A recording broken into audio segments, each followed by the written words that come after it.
Сәлем достар, бүгін мен өзімнің әкеме көлік сыйлайтын боламын.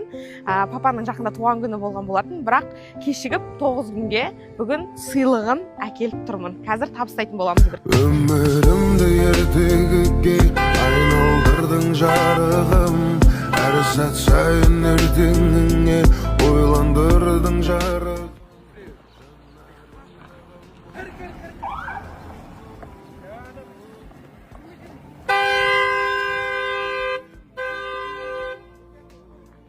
Қызым менің анасының айгүні, қызым менің әкесінің айбыны.